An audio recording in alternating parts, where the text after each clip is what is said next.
Good evening!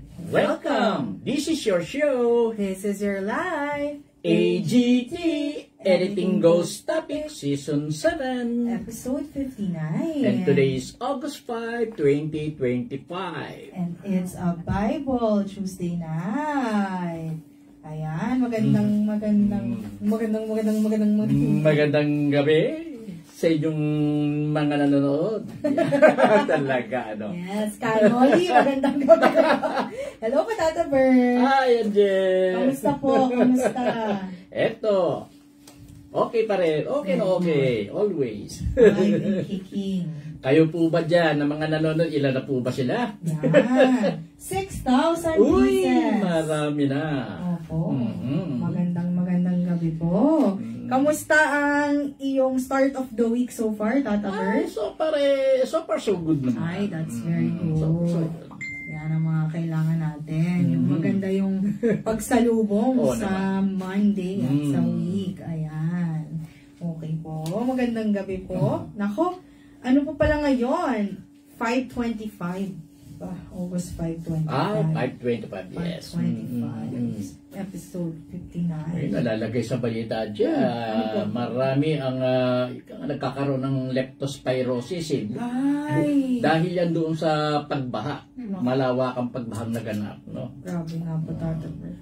Hindi mo naman kasi, Tata Bert, masisi. Totoo naman, Kailangan, lalo na yung... ako may sinisisi dyan eh. Sa totoo. Ayun, meron. Yun ang dapat talaga sisihin. Yun po talaga. Dahil... Yung mga opisyal na binigyan ng tungkulin para sa ganyan, ma-resolve yung baha na yan noong pa. Ay, naku. Di mukhang walang nangyari eh. Yan. Naku. At sila ang sinisisi ko dyan. Correct, Tata. Baka naman hindi pa nga ako pinapanganak. Planado na yan eh, di ba? Ay, totoo naman. Ngayon na may anak na ako. Wala pa rin. Ay, naku po. Nakakalungkot. Naghahanap pa sila ngayon ng tinatawag nilang master plan. Master plan. May tinatawag silang master plan daw ng drainage system niya. Lahat naman ng resources, meron na kayo. Ano na lang yan. Pag-implement na lang, pag-apply, diba? Yun po yun eh. Sige po, Tata. Well, ano ba yun? Nabalitaan ba yung 8.8 na lindol na yun sa Russia? Grabe, Tata Bert. Oo, sa Kamkatska Peninsula. Then sinundan niya ng isang pagputok naman ng bulkan. Doon din. Parang... Medyo ang hirap ng kasi ng pangalan ng bulkan eh. Krasheninnikov. Krasheninnikov. Ang haba po. Ayan po, pumutok din ang bulkan. Opo. Ang hirap nga ng mga ano nila, ang haba po. Ayan. Ay, naku po. Tapos, syempre, maapektuhan po ang tsunami, yung Japan. Lahat po, kahit tayo yung coastal areas po natin eh. So, mabuti hindi masyado yung tsunami na dumating sa ating bansa. Awa ng Diyos naman. Opo. Ay, may magandang nga pala, para doon sa mga gustong pumasok sa PBA, no? Nag-ano na sila ng application para sa mga rookies. Para sa 50th season ng PBA. Mag-apply na po. Ako sana mag-a-apply. Pwede pa ba ako? 50 at Tata Bert eh. 70 70 at. Hindi mas matag. Pwede. Sobra na nga lang ng konti sa edad. Pero pwede pa yan. Pwede pa. Ayan. Okay. Akala ko Tata Bert, ano siya, hindi pala siya recruiting lang from the colleges. Kahit sino, pwede po pala. Basta rookie. First time palang papasok na. Okay. Ayan. Sana bumalik ang mga ang hype ng PBA, Tata Bert. Medyo namimiss. Lalo na kayo, yung mga talagang lumaki ng nanonood ng... Ako, ewan ko ba, no? At fan din ako ng PBA. Kami na misis ko actually, nanonood kami noon. Pero parang natabangan na ako noong magpasok na ng mga import doon. Parang bihira na ako manood. Correct. Okay. Parang mas gusto ko yung PBA all Filipino eh. I agree naman, Tata Bert. All Filipino. Kaya nga, Philippine Basketball Association. Diba? Naintindihan ko yung import. Pero sana pag yung mga global na lang, kahit half, pero yung iba ka talagang full hindi mo naramdam yung pagiging Pinoy. Well, may isang boksingero tayo si Jerwinan Kahas. Nanalo siya sa kanyang katunggali sa isang division ng boxing. Super bantamweight ang division na yun. Naipanalo niya yung kanyang laban against an Argentinian fighter. Actually, si Jerwin Kahas, dating world champion yan ng isang division Ang galing naman. Nag-aano pa talaga mga Pinoy sa larangan ng marami sports? Sa sports. Marami talaga. Parang sunod-sunod pa Tata Bert ang simula, ewan ko lang po pero simula nung kay Carlos Yulo, yung na yung volleyball, yung mga Pilipino very supportive na po talaga. Good job po sa atin. Yes. Tsaka yung ating team sa Taekwondo, yung Philippine Jeans team natin na kung tawagin ay Smart MVP SF. Uy. Naka-extract sila ng 20 medals. Wow. Sa recently concluded na 2025 Asian Junior Cadet Taekwondo Championship sa Kuching, Malaysia. Uy. Nakakuha sila ng 2 golds, 5 silvers, and 13 bronzes. Oh my gosh, ang daming medals. Yung mga medals nila, no? Grabe, congrats po. Overall sila at ang nag-overall na Galing. Hakot kung hakot. Congrats po sa inyo. Lalo na kung junior level, tapos ang daming Very good po. Ayan. Yes, Tata Bert. Ano pa po bang? Wala. Sa Diyos talaga, yung parang hindi na sila nagsawa. Yes. Mga walang katapusang debate. Ayan. At nag-file na ata ang House of Representative ng motion for reconsideration doon sa Supreme Court. Okay. Yan. Congress pa lang po, no, Tata Bert? Ano naman, procedural naman yun Okay. Ganyan talaga, once na nagbaba ang isang korte ng decision, may mga reconsiderations pa yan. Okay po. Ayan. At minsan talaga nare-reverse naman yung decision. Once na nakita na credible yung na yun. Yes. Okay. Yung reconsideration na hinahanap, hinahabol. Sana po talaga maging maayos yung, kung ano po yung tama, kung ano po yung tamang gawin. Sana manaig sana. Yes. Dito lang naman sa maibigay ko na lang yung konting ko dyan. Sige po, Tata. Diyan kasi ang hinahanap talaga accountability ng isang opisyal, no? Yes. At naka-enshrine yan sa ating constitution. Yun lang naman kailangan sagutin lang naman Totoo po. Yun lang, wala nang iba. Ewan ko bakit ayaw nila. Yun lang. Tsaka, the fact na trial po siya, so it doesn't mean naman na sure nang may diba, may desisyon. Kaya nga, kailangan mo mag-undergo ng due process na yun, maglalatag kayo ng ebidensya, pag-uusapan nyo. Ganun pa dapat talaga. Aaralin, diba, kung ano dapat. Yun. Nadagdagan na ba yung viewers natin? Yes, Tata Bert, naging 7,000 na po. Wow, nadagdagan ng isa. Batiin ko lang yes, po. Yes. Yes. Good evening and thank you po for watching. Kuya Joseph. Hi, Joseph. Miss Aiko Olarte. Tita Helen Tolentino. Hi, good evening, Helen. Miss Erlinda Omania. Uy! Ate, Sabi, sexy raw yung babae. sexy yan, Tata Bird. Gusto ko makilala yan. Sige, pakilala po ka Tata Bird. Yan. Ate Marina Espedilla. Hi, Marina. Norme Buhayang Serojijos. Hi there. Wow. Natutuwa ako, Tata Bird, sa magalang pangalan. Yung ang haba, na parang, Espanyol ang, yan. And Ate Angel Santos. Hi, Angel. Hello, Ate Angel. Ayan. Good evening po sa inyong lahat. And syempre, hindi mo papahuli, Mamita. Hi, Mamita. Ayan. Good evening. Pinag-iisipan pa natin kung ano yung magiging episode natin sa Friday na yes. AGT natin. Opo. Kantang-kanta na muli si Mamita. Ay, ako. Go lang, ma. Wala nang bagyo. Ayan. Namimiss mo na makumanta. Tata Bertrand, namimiss na. Si Miss Linda, ayan. At kung 90s, ako. Maraming magagandang kantang 90s. Correct. Ayan. Tapos may mga 90s din na pupunta di ba parang nabalitaan ko yung Air Supply, pupunta po ngayon Tata Bird. This year, no? Ano po nga yan? Babalik sila. Yes. Michael Learns to Rock. Pupunta rin alam ko this year. Ayan. Si Michael? Si Michael Learns to Rock. Opo, Michael Learns to Rock. Ayan. So may dadating na hangin, na bato. Air Supply, Michael Learns to Rock. Ayan. Ayan na, si Atty. Ino. Kamusta, Atty.? Ano pong masasabi mo sa, mga pinag-uusapan ngayon sa Supreme Court? Anong opinion mo? Ayan. Sabi po ni Atty. Ino, Ninong Berto, may tanong ako. Yun lang po. Wala pa po kasunod, baka tinatay pa. Mukhang mahaba ang tanong. Mahaba, yan. Attorney, anong masasabi mo? Kasi dami ko rin napapanood na attorney nagpapalitan ng kuro-kuro dyan sa Supreme Court ng mga pangyayari. Ang dami rin naging abogado na hindi abogado. Dahil sa mga, ayan. Mamaya, ito naman si attorney, wala naman palang tanong. Yun lang ang gusto lang mag-comment ng gano'n, ha? Attorney, ano ka, ha? Kaya nga. Patawa lang po siguro to.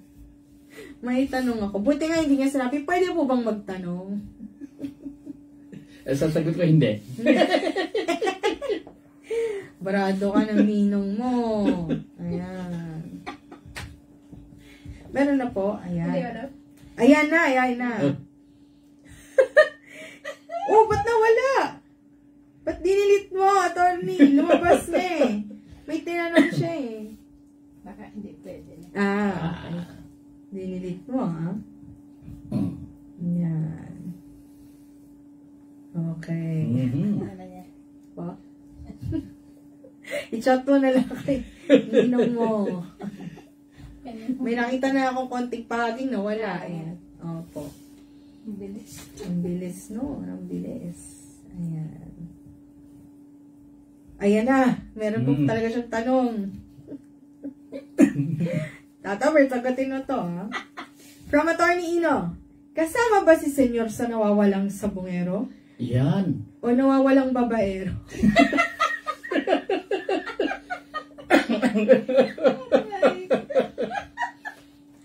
Nawawalang babaero pala, hindi sabungero. Sagutin mo, Tata Bird. No comment. Your Honor, I invoke my right to remain silent.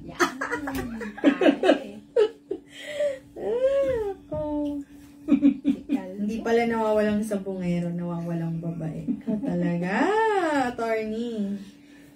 Yan yung si attorney, ganyan talaga yan. Nabubuhay ang comment section at group chat. Dahil syempre, ang abogado hindi madali. Pag nag-comment ka siya uy, nabuhay si attorney.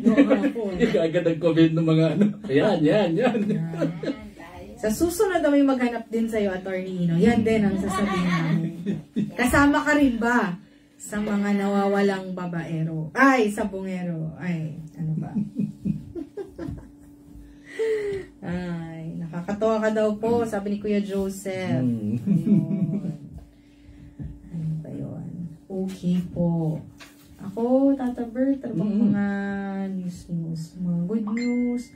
Parang wala naman po kung masyadong nabalitaan. Masyado naman nabalita talaga. Opo. Paulit-ulit na lang. Correct. Ayan po. Kaya siguro nga dapat magkantahan tayo sa Friday. Yan. Gusto ko, Tata Bert. 90s na ba yan o ibang ano? Ay, titignan natin. Sige po. Ayan. Pwede namang 90s, tapos pag part 2, kung available na yung special Yan. guest nasa yun na. O gusto mo, Tata Bert, 1990. Next week, 1991. 1992. Isa-isahin na. Charot lang po. Naano lang kami, natutuwa lang kami dun sa inaayos po namin kanina sa baba. Hindi pa po. Ayan po. So, bukas mga pasyente, lalapit na lang. Oh, medyo nagka-diferensya po kasi yung malaking TV natin eh. Kaya yun ang inaayos kanina. Opo. Hopefully, bukas, Maliit na po siya. mukhang maliit pa rin ang panonorin natin bukas. Anyway, okay lang. Basta importante meron. Yes. And important. Pansamantala. Correct. At yung message na ni Tata Bert, yung kanta, yung makikita nyo. Yeah. Importante po ang ramdam nyo ang presence ni Mama Mary at ni Lord. Ayan. And speaking of Yahweh po, Uy. yan. Tayo po ngayon ay dahil Tuesday, Bible Tuesday po tayo. Patuloy po tayo nagbabasa ng libro po ni Isaiah. Kasalukuyang nasa aklat tayo ng Isaiah. Yan. Konting kembota lang po kasi ang babasahin po natin ngayon 48, 49, 50 hanggang 66 po kasi ang lahat. Konti na lang pala. Konti na lang. Po. Yan.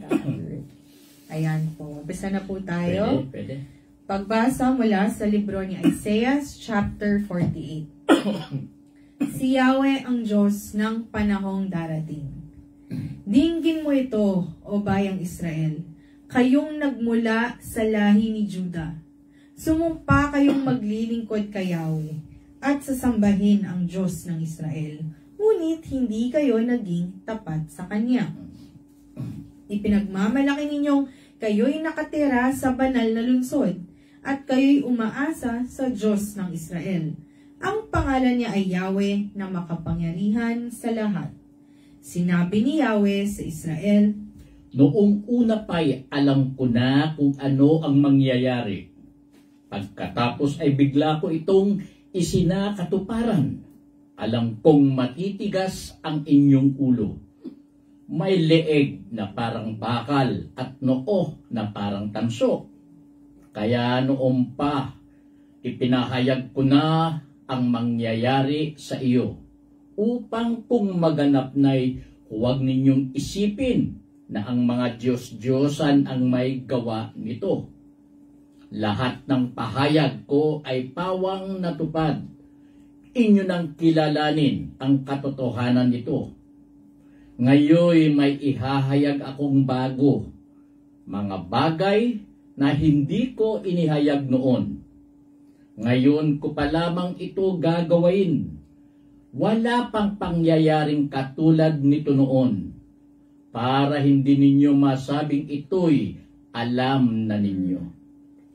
Alam kong hindi kayo mapagkakatiwalaan sapagkat lagi na lamang kayong naghihimagsik. Kaya tungkol dito'y wala kayong alam. Kahit kapirasong balita'y walang natatanggap. Dahil na rin sa karangalan ko, ako ay nagpigil. Dahil dito'y hindi ko na kayo lilipulin. Sinubo ko kayo sa pamamagitan ng kahirapan kung paanong ang pilak ay dinadalisay sa apoy. Ngunit kayo'y napatunayang hindi nararapat. Ang ginawa ko'y para na rin sa sariling kapakanan. Paghamak sa ngalan ko'y hindi ko pahihintulutan. Ang karangalan ko'y tanging akin lamang. Walang makakahati kahit na sinuman. Ayan po, balik lang po tayo, verse 1 to 11. Si Yahweh ang Diyos ng panahong darating. Dito, sinasabihan niya, yung mga taga-Juda. Actually, yung Juda kasi, ang nakatakda o ang nakatakdang sakupin. Hindi naman yung buong Israel actually ang sinakop ng Babylonia. Yung Juda lang. Yung Israel na isang nasa itaas niya, nasa northern part ng Israel talaga ay hindi. At yan ang sinasabi niya. Ang isa pa, ang Jerusalem na siyang seat ng power ng Israel dati, noong isang buo pa itong bansa ay nasa Juda. At dito nga, sinasabihan ni Yahweh na nagsabi na noon ang mga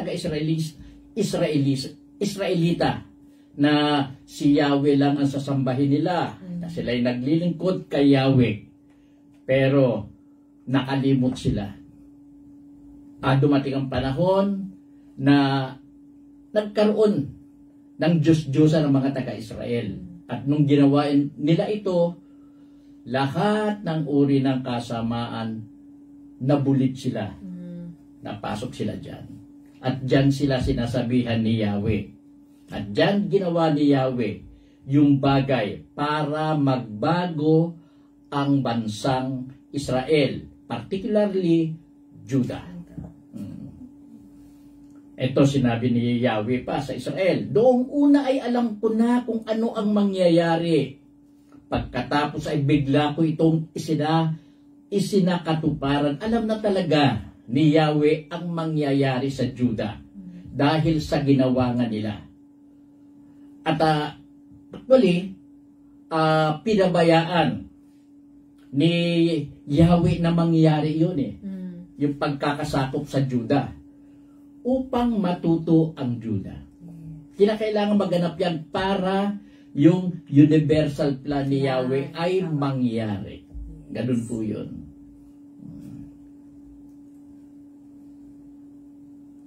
Yun, lahat ng pahayag ni Yahweh ay natupad. Sinabi naman niya lahat kung ano yung mangyayaring iyan Nagbigay na ng babala sa kanila na kung hindi sila magbabago, ganun ang mangyayari sa kanila. Pero binaliwala yan ng mga taga-Israel, ng mga taga-Juda. Binaliwala nila yan. Hindi nila inisip na mangyayari yun. Hindi nila inakala na ganun. Sana man lang kung binigyan nila ng panahon yung mga sinabi sa kanila ni Yahweh, ay hindi mangyayari yung pagkakasakop sa kanila ng bansang Babylonia. Sa akin, sorry Tata Ben, sa akin nga po, parang, kumbaga, sa totoo lang po, siguro panahon na yun, talagang ano po sila sa Diyos, sa matigas ulo na. Pero sana yung kahit konting itry lang nila, Tata Ben, kasi wala namang mawawala sa kanila. Yung mga ibang bumabalik kay Lord, yung mga ganun. So, wala lang. Yun lang po. Tapos, gusto ko rin po yung sinabi dito na, yung verse 7 po ng chapter 14. Ngayon ko pa lamang ito gagawin. Wala pang pangyayaring katulad nito noon. Para hindi ninyo masabing ito'y alam na ninyo. Yeah, totoo. Parang ang powerful niya, Tata Bert. Parang gusto niyang sabihin na, lahat na nangyayari sa buhay mo, hindi pa nangyayari. Yung talaga hindi pa nangyayari, alam ko na yan. Pero kasi, pag sinabi ko sa yung mangyayari, magiging entitled ka, yung feeling mo mas magaling ka sa Diyos, parang, basta ganun pa yung point ko, Tata Bert. Kaya tayo, yung buhay natin, kaya hindi natin mababalikan yung past, hindi natin nahulaan yung future, kasi wala nang sense bakit siya nandyan. Parang siya yung gitna, siya yung now. Diba? Yun lang. Sorry na Tata, di ko ma-express, pero sana nag-get mo. Tama naman, I'm sure naman nag-get nila yun. Yun po, yun lang yung gusto ko. Kasi nagandahan po ako dun sa verse na yun. Verse na yun. Opo. Dahil na rin sa karangalan ko, ako ay nagpigil. Dahil dito'y hindi ko na kayo lilipulin. Dahil sa karangalan niya, bilang Diyos, nagpigil siya. Kailangan nagpigil siya na pakialaman ka agad. Opo. Hinayaan na lang niya na mangyari talaga Yes. Nagpigil siya talaga.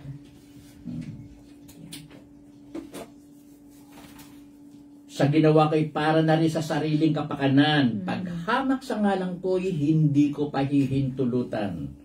Ang karangalan ko'y tanging akin lamang. Walang makakahati kahit na sinuman. Talagang inano pa rin ni Yahweh yung kanyang pagiging Diyos na yan.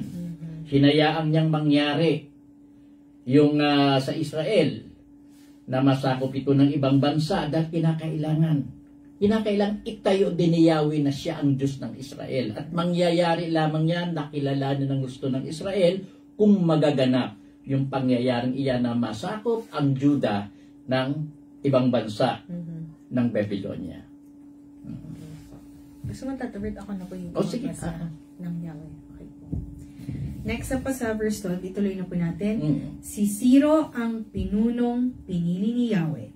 Sinabi ni Yahweh, makinig ka sa akin, O Israel, bayang aking hinirang. Ako lamang ang Diyos. Ako ang simula at ang wakas. Ako ang lumikha sa pundasyon ng daigdig. Ako rin ang naglatag sa sangkalangitan. Kapag sila'y aking tinawag, agad silang tutugon.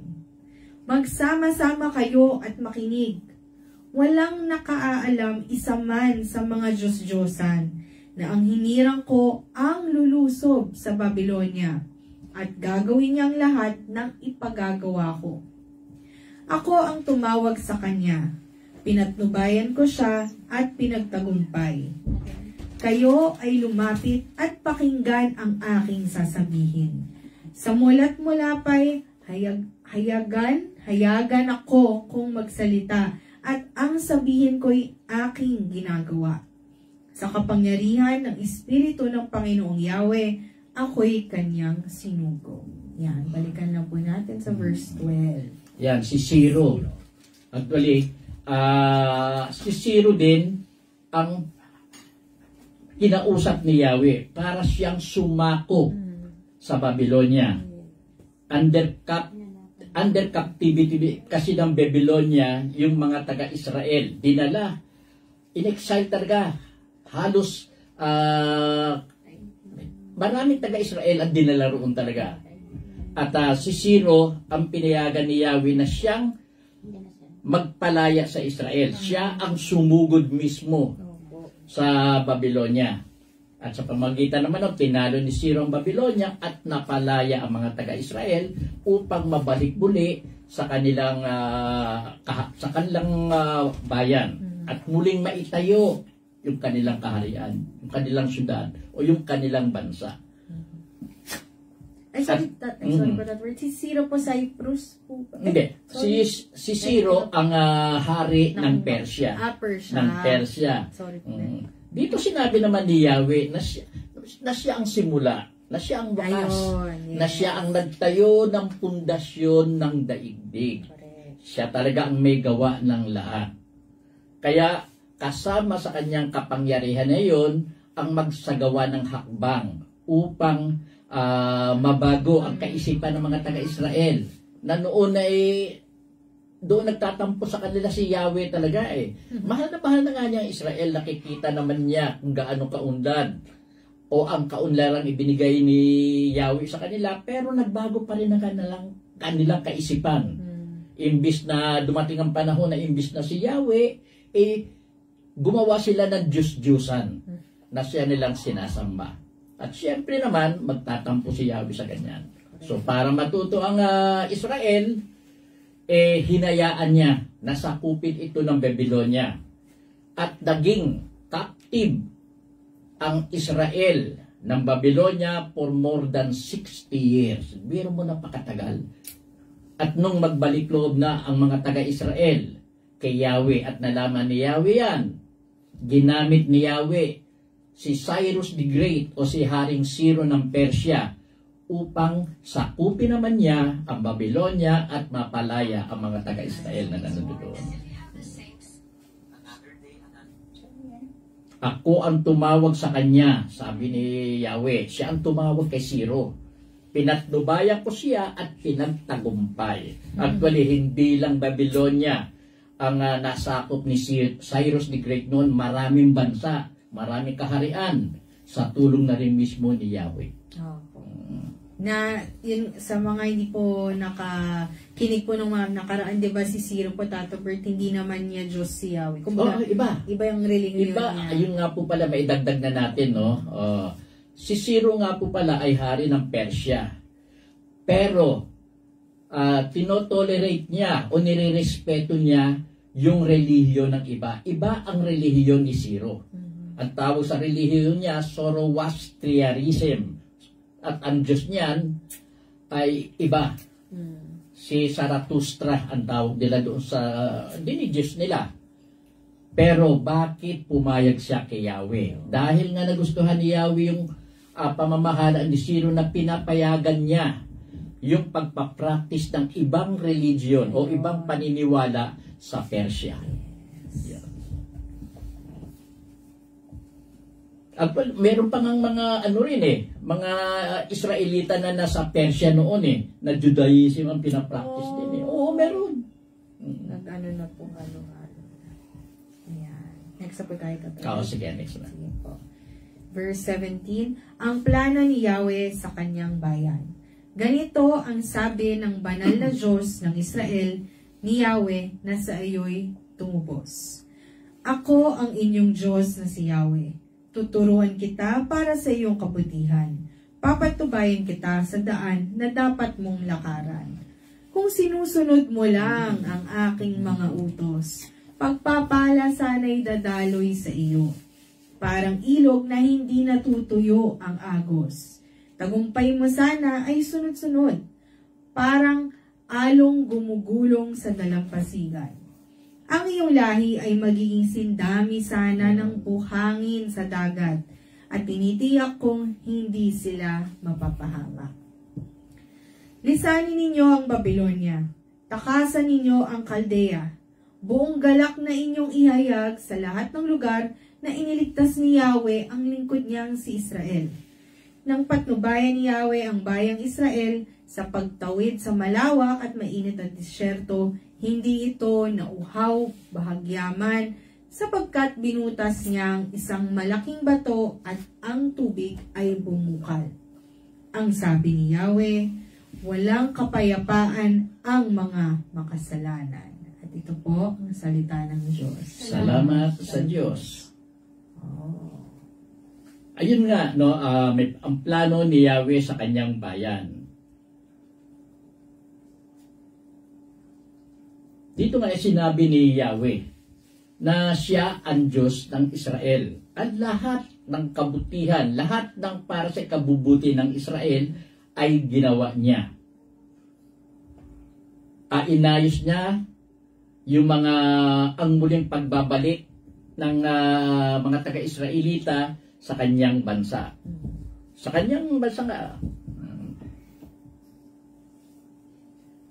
Nauna nang sinabi pala ni Yahweh rin sa mga taga-Israel na yung lahi ng Israel ay dadami. Yes. Dadami yan na mas marami pa sa buhangin sa dagat o sa dalampasigan. At yun, nung sakupin nga ng Babylonia, dumating ang panahon na mapalaya sila. Pinababalik na sila ni Yahweh sa Israel para muling maitayo yung kanilang kaharian.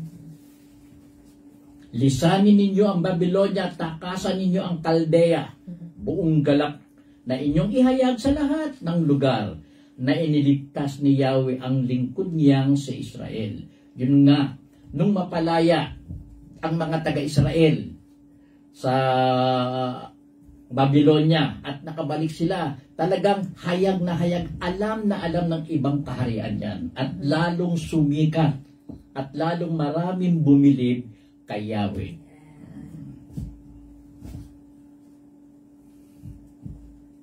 Dito may binanggit Ay, saan ba? Ito po. Ay, ano po yung tatay? Nang patnubayan ni Yahweh ang bayang Israel sa pagtawid sa malawak at mainit na disyerto, hindi ito nauhaw bahagyaman sapagkat binutas niya ang isang malaking bato at ang tubig ay bumukal. Dito lang nangangahulugan na talagang ginagawa ni Yahweh ang lahat upang tulungan ng Israel. Kita nyo, nauuhaw sila. Pinagdaloy niya ang tubig sa isang malaking bato. Yan ang nangyayari yan And then, doon sa verse 22, ang sabi ni Yahweh, walang kapayapaan ang makasalanan. Yes. Totoo naman. Pag isang makasalanan ka, ibig sabihin ng makasalanan, yung hindi ka sumusunod kay Yahweh. Yes. Hindi ka sumasamba kay Yahweh, iba ang ginagawa mo, isa kang makasalanan. At pagka ganon, walang kapayapaan ang iyong kalalagyan. Magulo ang magiging buhay mo pag wala ka sa tangkilik ni Yahweh. Amen. Thank you po, Tata Bert. Ayan po. Yeah. Okay po. Thank you po, Tata Bert. Sa next na po tayo. Chapter 49. Ang Israel ang tanglaw sa mga bansa. Makinig kayo, mga taong naninirahan sa malalayong mga bansa. Pinili na ako ni Yahweh bago pa isilang, at hinirang niya ako para siya'y paglingkuran. Mga salita ko ginawa niyang singtalim ng espada, siyang sa akin laging nag-iingat. Ginawa niya akong parang matulis na palaso na anumang oras ay handang itudla. Sinabi niya sa akin, Israel, ikaw ay lingkod ko. Sa pamamagitan mo ako'y pupurihin ng mga tao. Ngunit ang sagot ko, ako ay nabigo sa aking pagsisikap. Hindi nagtagumpay gayong ibinuhos ko ang aking lakas. Gayon may ipinapaubaya ko kay Yahweh ang aking kalagayan, na ako'y kanyang gagantimpalaan sa aking nakayanan. Bago pa ako ipanganak ay hinirang na ni Yahweh. Pinili niya ako para maging lingkod niya, upang tipunin ng bayang Israel na nagkawatak-watak. Binigyan ako ni Yahweh ng karangalan, sa kanya nagbubuhat ang aking kalakasan. Sinabi sa akin ni Yahweh, Israel na aking lingkod, may mas mahalaga pa akong ipapagawa sa iyo. Bukod sa pagpapanumbalik sa mga Israelitang nalabi, gagawin din kitang liwanag sa mga bansa upang ang buong daigdig ay maligtas. Ganito ang sinabi ni Yahweh, ang tagapagligtas ng Israel, sa itinakwil at kinamuhian ng mga bansa at inalipin ng mga pinuno. Makikita ng mga hari ang pagpapalaya sa iyo. Sila'y titindig bilang pagpaparangal sa iyo, at yuyukod ang mga prinsipe bilang paggalang sa iyo, sapagkat hinirang ka ni Yahweh, ang banal na Diyos ng Israel. Yan, balik lang po tayo sa verse 1. Dito po sa chapter na ito, no, sa unang bahagi ng chapter 49, dito binabanggit na talaga na yung lahing Israel mula pa nung kanyang kabataan ay talagang siya na ang ituturing na mahal o lahing kalulugdan ni Yahweh. Ginawa niya ang lahat upang maging matatag ang Israel talaga, upang ang lahing Israel maging maganda ang kalalagyan nito dahil nga tinutulungan mismo ni Yahweh. Israel, ikaw ay lingkod ko. Sa pamamagitan mo, ako'y pupurihin ng mga tao. Totoo naman na gano'n ang mangyayari talaga dyan. Dahil sa pagtulong na ginagawa ni Yahweh sa kanyang minamahal na Israel, ang Israel din ang magpapasikat ng gusto sa pangalan ni Yahweh. Katulad nung nangyari na iyon, no? Ang mga taga-Israel ay napalaya sa Babylonia at nabalita ang pangyayaring iyan sa buong mundo.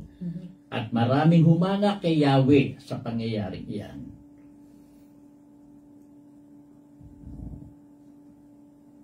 Bago ako ipinanganak ay hinirang na ni Yahweh, o bago pa man nagkaroon ng tinatawag na Israel. Ginawa na ang lahat, no, para subikat talaga ang mga taga-Israel ito. Pinili niya ako para maging lingkod niya, yan, upang tipunin ang bayang Israel na nagkawatak-watak. Nagkawatak-watak kasi ang Israel dahil na rin sa mga digmaan na yan, yung iba talaga na exile, yung iba napatapon sa malalayong lugar. Pero dumating naman ang panahon talagang kinakailangan tipunin na sila sa isang lugar upang magtayo ng kanilang kaharian na sisikat sa buong mundo. Sinabi sa akin ni Yahweh, Israel na aking lingkod, may mas mahalaga pa akong ipapagawa sa iyo. Bukod sa pagpapanumbalik ng mga Israelitang nalabi, yan nga po yung pagbabalik ng mga nasa exile na yan, bumalik na sa Israel muli. Gagawin din kitang liwanag sa mga bansa upang ang buong daigdig ay maligtas.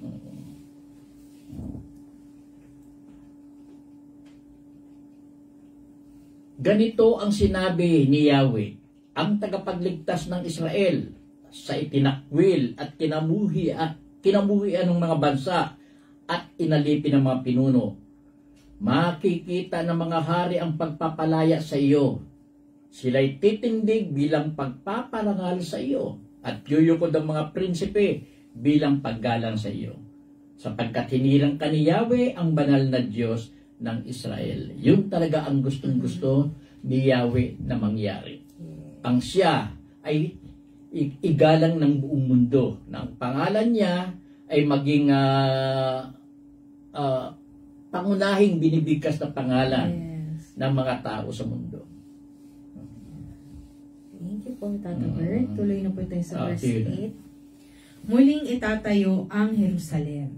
Sinabi pa ni Yahweh sa kanyang bayan, sa tamang panahon ay tinugon kita. Sa araw ng pagliligtas, sinaklolohan kita. Iingatan kita at sa pamamagitan mo, gagawa ako ng kasunduan sa mga tao. Ibabalik kita sa sariling lupain na ngayon ay wasak na. Palalayain ko ang mga nasa bilangguan at dadalhin sa liwanag ang mga nasa kadiliman. Sila'y matutulad sa mga tupang nanginginain sa masaganang pastulan.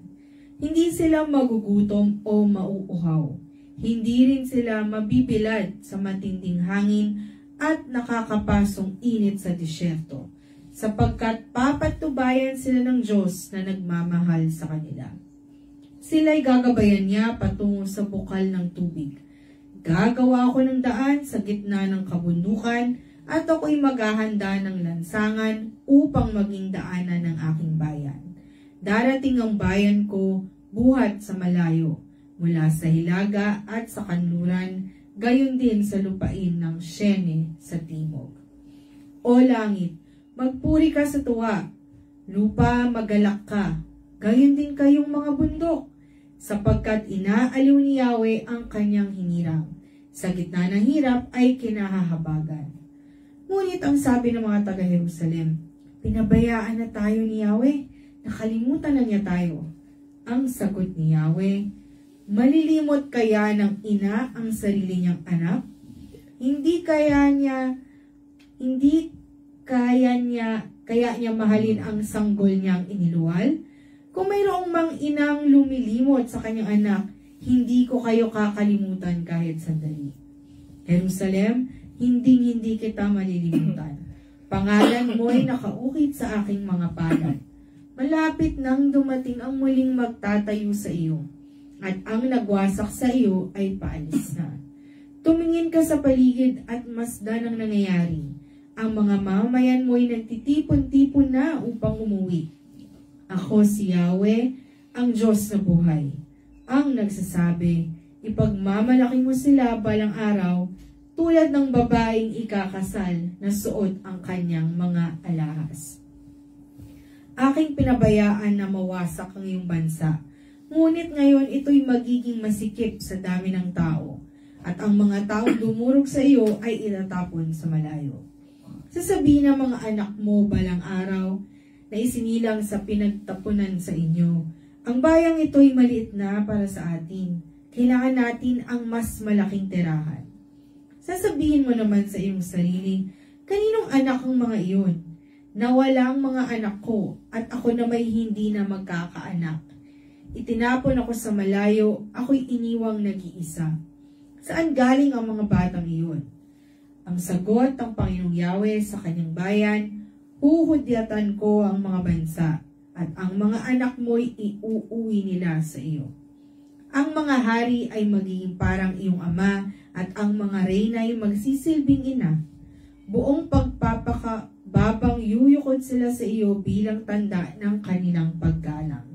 Sa gayon ay malalaman mo ngang ako si Yahweh. Hindi mapapahiya ang sinumang magtiwala sa akin. Mababawi pa ba ang nasamsam ng isang kawal? May liligtas pa ba ang bihag ng isang taong malupit? Ang sagot ni Yahweh, ganyan ang mangyayari. Itatakas ng mga kawal ang kanilang bihag at babawiin ang sinamsam ng malupit. Ako ang haharap sa sino mang lalaban sa iyo at ililigtas ko ang iyong mga anak. Hihimukin ko magpatayan ng mga umaapi sa inyo. Mag-aalab ang kanilang puot at mahumaling sa pagpatay. Sa gayon makikilala ng sangkatauhan na akong si Yahweh, ang makapangyarihang Diyos, ang nagligtas sa Israel. Ito po ang salita ng Diyos. Salamat po sa Diyos. Diyos. Ayan. Dito, muling itatayo ang Jerusalem. Nung mabalik na mula sa kanilang captivity sa Babylonia, ang mga taga-Israel, actually tinulungan pa sila ni Ciro niyan na muling itayo ang Jerusalem. Nasa Jerusalem, ang Jerusalem kasi ang main city ng Judah. At nasa Jerusalem din yung templo ni Yahweh.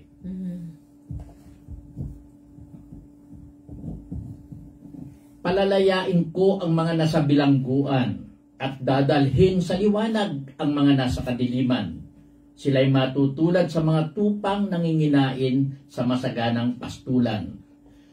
At dito nakalaya na nga ang mga taga-Israel na nasa ibang bansa na nakulong o kung ano man ang nangyayari sa kanila, na napalayo talaga sila sa bansa nilang Israel. Muli silang palalayain at mababalik sa kanilang kaharian. Muling babalik yung liwanag sa kanila dahil nung malayo sila sa Israel, parang nasa kadiliman sila dahil ibang lugar yon, ibang bansa yon, nakakulong sila. Ngayon, ibabalik ni Yahweh ang liwanag para sa kanila. Sila'y matutulad sa mga tupang nanginginain sa masaganang pastulan. Magkakaroon na naman sila ng kasaganahan. Hindi sila magugutom, hindi mauuhaw. Dahil si Yahweh ang muli mag-aalaga sa kanila, muling magbibigay ng kasaganahan sa kanila. Gagawa ako ng daan sa gitna ng kabundukan at ako'y maghahanda ng lansangan upang maging daanan ng aking bayan. Gagawain ni Yahweh yan. Kahit patagin niya ang bundok, kahit na takpan niya yung ilog, para ika nga makadaan lang ang mga taga-Israelita at makabalik sa kanilang bansa. Darating ang bayan ko buhat sa malayo mula sa hilaga at sa kanluran, gayon din sa lupain ng Siyere sa tibog. Talagang kumalat ang lahing Israel na ito dahil nga sa naging pananakop ng Babylonia at ng iba pang bansa. Ngayon dumating na ang panahon para muling bumalik ang mga taga-Israel na ito sa kanilang lugar para itayong muli ang kanilang bansa. May tawag dyan sa pagkawatak-watak nila yan nakalimutan ko lang yung term. Dati na naman. Oo, yung dati yan na pag-usapan yan. Kalimutan lang. Tagalog tatabir ta malalim? Hindi naman. English din na yung pagkalat nila sa halos buong mundo yan. Kumalat ng mga taga-Israel na yan. Sige po. Ngunit ang sabi ng mga taga-Jerusalem, pinabayaan na tayo ni Yahweh. Nakalimutan na niya tayo. Yan ang sinabi ng mga taga-Israel noon. Akala nila kinalimutan sila ni Yahweh. Ang hindi nila alam. Kailangan maganap yung pangyayari yun. Kailangan magdusa sila. Dahil nga sa ginawa rin naman nila kay Yahweh. Kailangan kasi pagdaanan talaga nila yung paghihirap na yan. Upang makita nila yung talagang kadakilaan. Yung talagang kabanalan ni Yahweh. Ang sagot ni Yahweh, malilimot kaya ng ina ang sarili niyang anak? Hindi kaya niya mahalin ng ang sanggol niyang iniluwal? Kung mayroon mang inang lumilimot sa kanyang anak, hindi ko kayo kakalimutan kahit sandali. Yan ang binigay na pagpapaliwanag ni Yahweh sa Israel. Akala kasi ng mga taga-Israel, kinalimutan na sila. Mali. Kinakailangang matuto sila. Actually, ang mga taga-Israel noon, ang nakalimot kay Yahweh. At tinuruan lang sila talaga para itama yung kanilang pagkakamali na yon. At Sa pagtama sa kanilang pagkakamali, doon ipinakita ni Yahweh ang parang tunay siyang ina ng mga taga-Israel.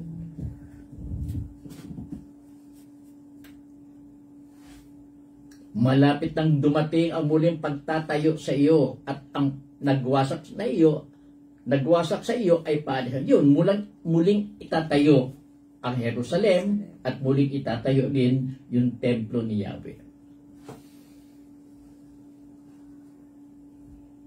Yan. Masdan mo ang paligid at makikita mo na ang mga mamamayan o mga taga-Israel ay nagtitipo na upang umuwi, upang bumalik sa kanilang bayan.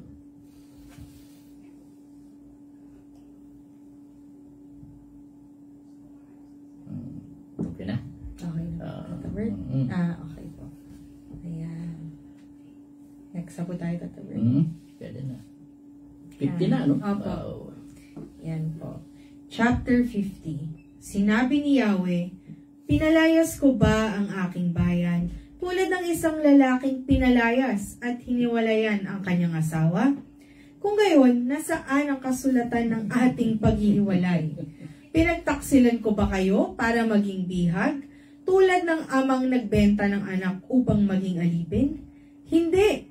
Nabihag kayo dahil sa inyong kasalanan. Itinapon kayo dahil sa inyong kasamaan. Bakit ang bayan ko'y hindi kumilos nang sila'y lapitan ko para iligtas? Nang ako'y tumawag, isa may walang sumagot. Bakit? Wala ba akong lakas para iligtas sila? Kaya kong tuyuin ang dagat sa isang salita lamang. Magagawa akong disyerto ang ilog upang mamatay sa uhaw ang mga isda roon.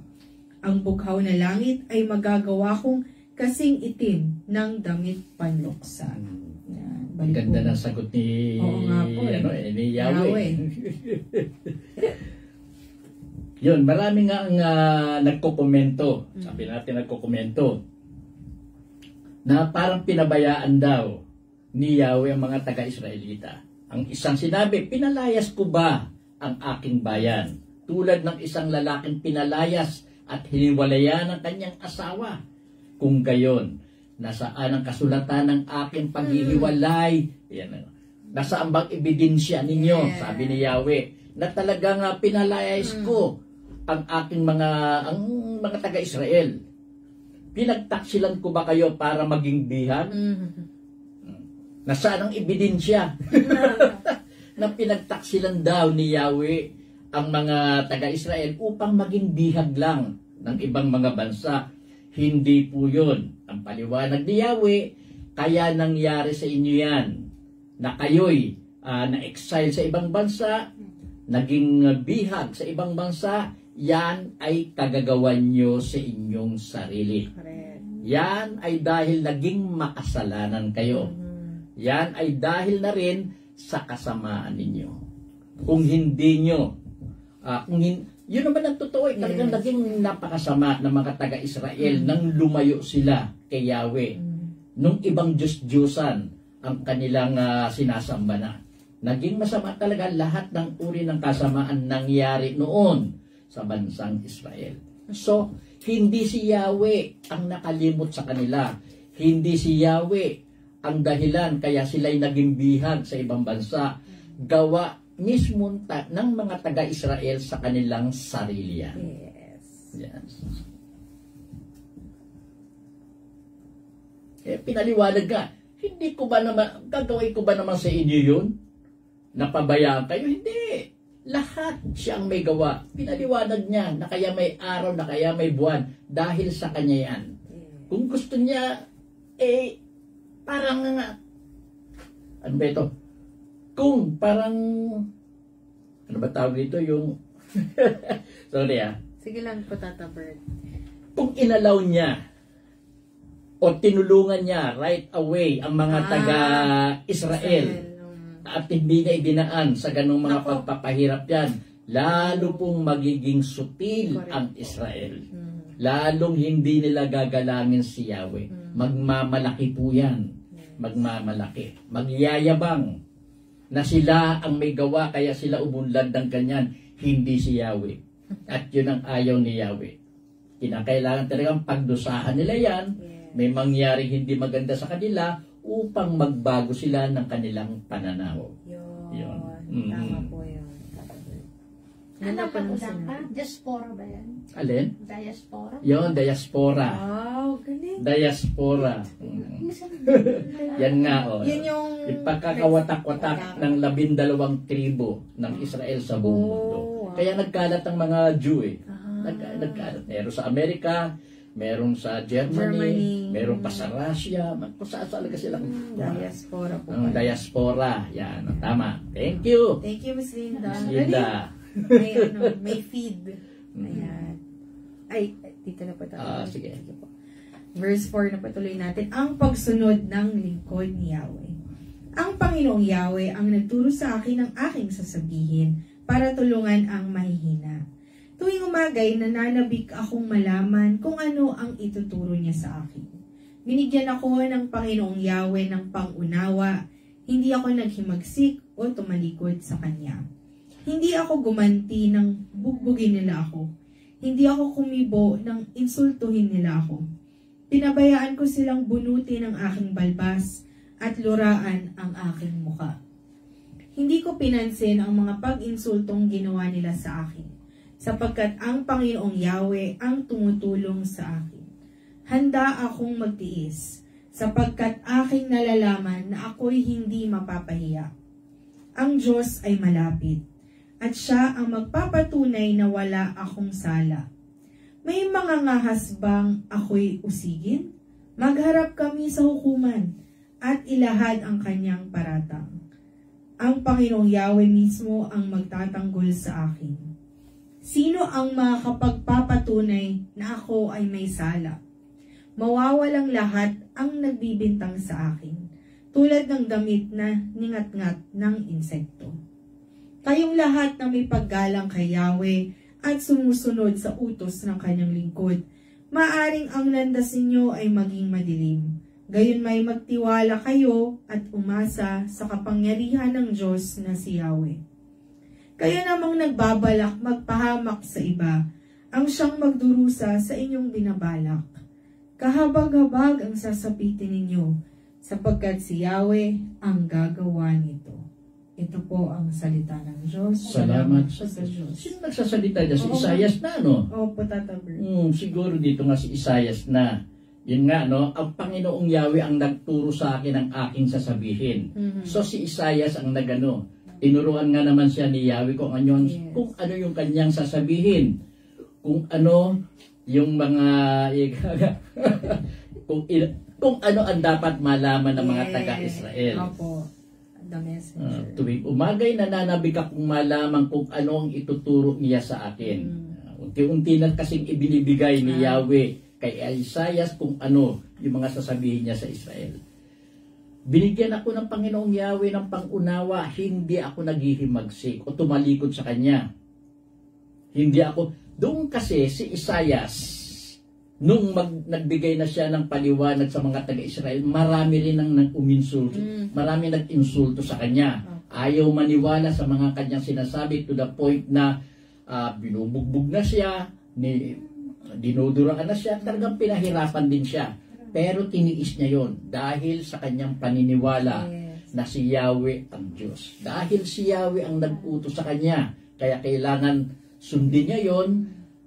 Kailangan igalang niya yung utos na yun at kailangan talagang iparating ang utos na yun at yung mensaheng ipinapasabi sa kanya ni Yahweh sa mga taga-Israelita.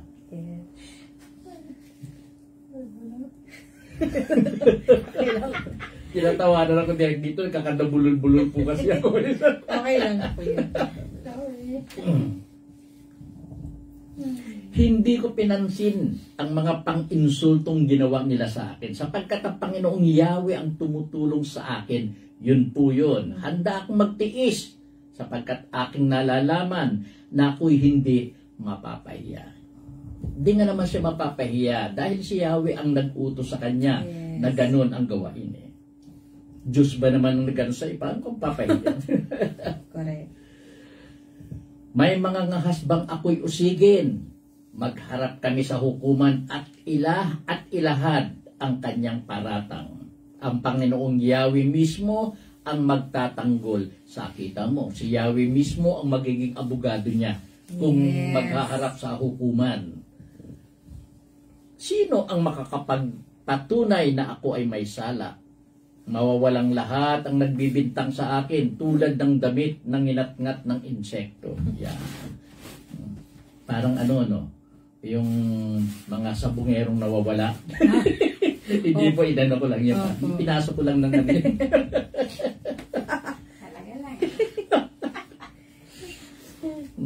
Kayong lahat na may paggalang kay Yahweh at sumusunod sa utos ng kanyang lingkod, maaaring ang landas ninyo ay maging madilim. Gayon may magtiwala kayo at umasa sa kapangyarihan ng Diyos na si Yahweh. Totoo po yan. Magtiwala lang po tayo sa Kanya. Anumang hirap ang dinaranas natin, mababata po natin yan. Kaya yan. Kayo namang nagbabalak magpahamak sa iba. Ang siyang magdurusa sa inyong binabalak. Kahabag-habag ang sasapitin ninyo sapagkat si Yahweh ang gagawa dito. Yan. Kita nyo na yung pagbabanta. Si Isaiah na ang nagsabi, kayo mga nagbabalak magpahamak sa iba, huwag niyong gawain yan. Dahil si Yahweh ang gagawa rin ng ganyan sa inyo. Correct po.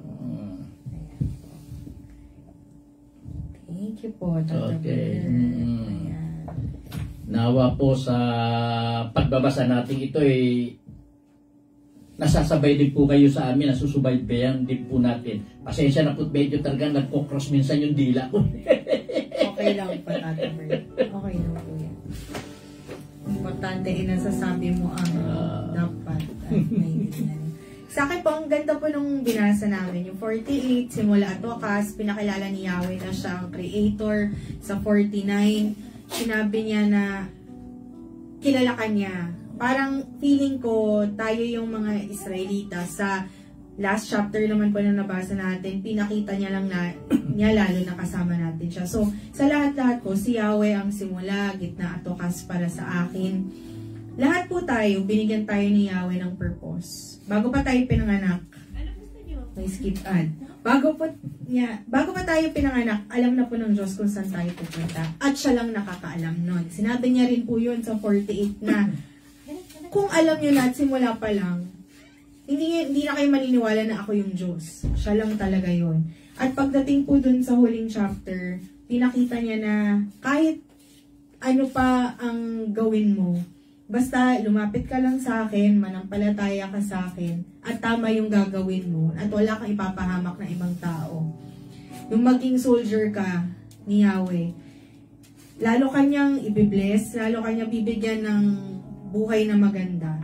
Na yun nga minsan, hindi ko rin po maisip sa iba, patuloy pa rin sila gumagawa ng ikapapahamak nila. Siguro, sa mga panahon na yon hindi pa nila nararanasan yung consequences. Pero, hindi nila, siguro nakakalimutan nila na very soon, or hindi ko alam kung sa paanong paraan, kaya gawan ni Yahweh ng consequence yun. Kasi pag si Yahweh na po ang nagbigay sa atin ng consequence, naku po, mahirap na po. Pero, all in all, ang ating buhay na Diyos ay mapagpatawad. Pero, gagawin niya ang lahat. Kahit masaktan siya, para lang matuto po tayo. Yun lang po. Thank you po. Well, kung kakatasin po natin, yung tatlong chapters na binasa po natin ngayon, 48, 49, at 50. Lalabas po yung katas na kung naniniwala po tayo kay Yahweh, maging matatag lang tayo. Maging matatag lang. Tao po tayo at natural lang na may pagdaanan tayong hirap. Natural lang na mapaliko tayo paminsan-minsan dahil tao nga po tayo Pero wag tayong bibitaw. Kapit lang tayo kay Yahweh. Yung paniniwala natin, sa Kanya lang natin ituon lagi. At magiging maayos ang buhay natin sa bandang huli. Tatama yan. Gaganda. At makakamit natin yung kasaganahan, yung kaunlaran, yung kaahayahan ng buhay. kapit lang po tayo kay Yahweh. Huwag tayong lalayo, huwag nating ididistansya ang sarili natin sa Kanya. Mahal tayo niya, kaya suklian din natin ng pagmamahal, pagsunod sa Kanyang mga utos, ang ating gawain. Yun po. Yun lang po masasabi ko at maraming salamat po sa inyong pakikinig. Salamat po, Tata Bert. Mamaya po, meron pong online prayer video, 10 o'clock po. Sa mga gusto po manood ng replay, dito po sa Senior Anthony Vivero Facebook page. Meron rin po kami sa YouTube, Anthony Vivero-EGT. At bukas naman po, bukas po, 8 o'clock, merong live novena prayers na pinangungunahan po ni Tita Hermie Rodriguez. Kung in case na hindi po kayo makapunta dahil maaga po yun, 8 o'clock, pwede naman pong manood ng live. And then, bago po ang healing bukas, yung 147th lecture po, hopefully, may deliver ko po ng maayos. Dahil nagagandahan ako sa mensahe talaga nung lecture na yun. Salamat po. At bye-bye. Pansamantala. God bless po.